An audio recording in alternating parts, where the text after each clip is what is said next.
everybody, today I have for you the Lee Enfield No. 4 Mark I Star.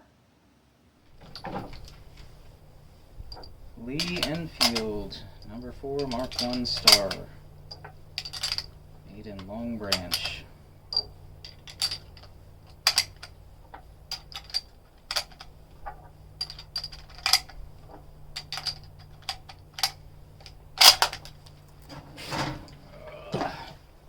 Alright.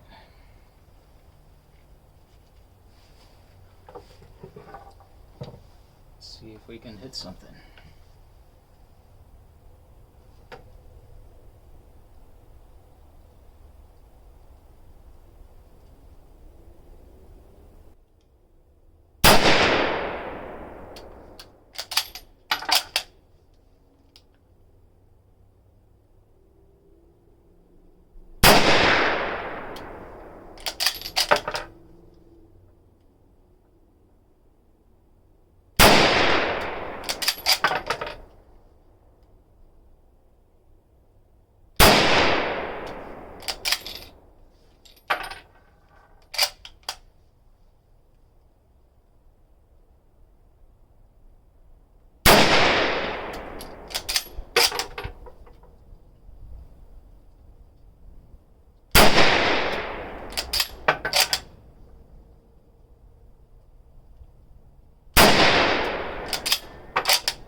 Alright, first thing is, I have to confess to you that shooting footage, I recorded that over 3 years ago, almost 4 years ago at this point, and I kinda never completed this video because I just didn't know what I wanted to say about the Lee Enfield, and I think my feelings on it kinda echo that of a lot of Americans. The Lee Enfield never quite captured the American imagination like other surplus firearms of that era, like the M1 Garand or Mausers or even Mosins. But these guys are really significant firearms in history. They served the British Empire in World Wars I and II, all the British aligned countries, of course. This particular one is a No. 4 Mark I Star that was made in Canada at the Long Branch Arsenal.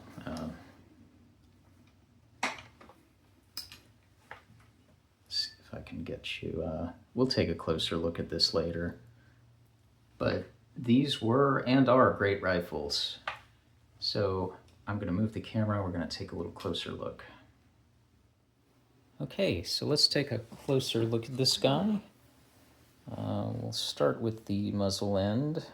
You've got that distinctive front sight with the large protector ears.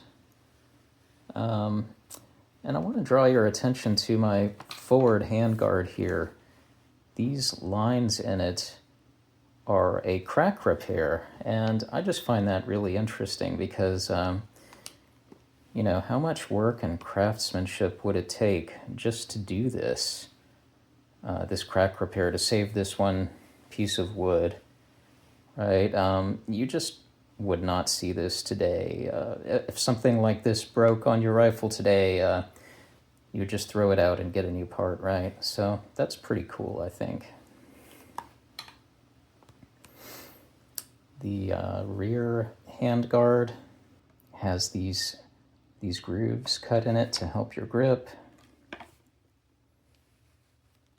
The sling, I think this is a correct type of sling, maybe not for this exact rifle. I think this is an Australian sling.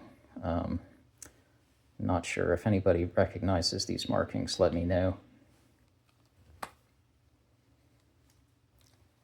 And moving to the receiver, you see the stamp for the Long Branch Arsenal and the date of 1944. This one has the micrometer sight, which It's a pretty impressive sight. Of course, you flip it up and you look through the smaller hole for precision shots at longer distances. Can adjust how far you're aiming with this guy.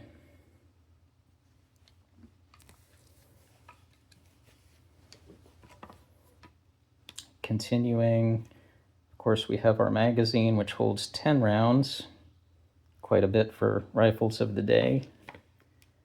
Your bolt action, or your bolt handle. This is your safety lever. And of course, with your sight flipped down, you've got your larger battle sight, aperture sight.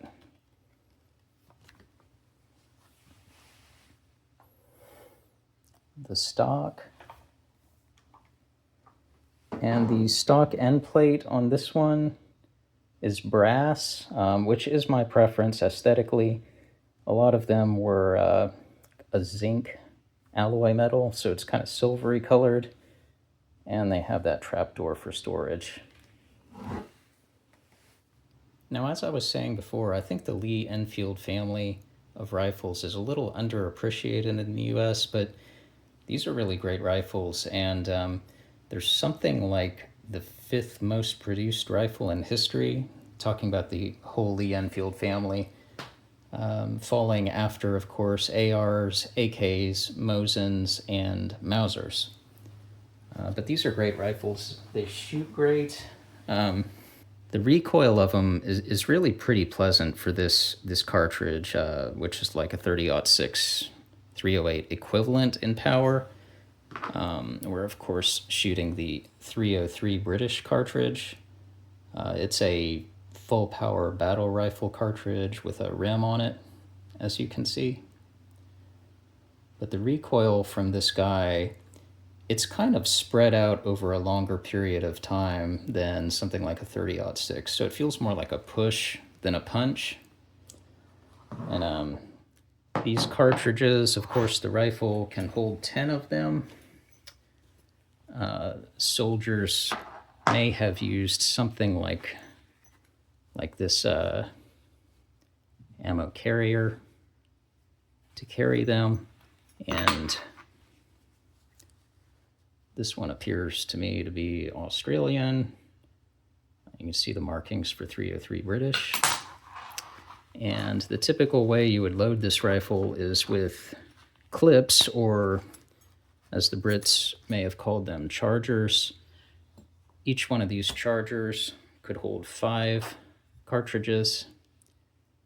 And so you would take 2 of these chargers to fully load the rifle. I also have a bayonet for the rifle. This is a British-made bayonet, I think. And of course it attaches to the front. There's the sheath. The bayonet itself is just this spike shape. So there you go. The trigger on this guy is a 2-stage military trigger. It's pretty typical for rifles of this era. Really good trigger, actually. It pulls at about 4.5 pounds. You just got that slight bit of take up. A nice break. Okay, I hope you enjoyed this view of the Lee Enfield rifle. If you're interested in looking for one of these to pick up for yourself, go ahead and get one. They're great shooters. There's a lot of them out there, different variants, very collectible. And the prices on these have not climbed as much as for other milsurps. Of course, those prices are steadily going up over time, so go ahead and get one before they get too rare. That's all I have for today. Thanks for watching.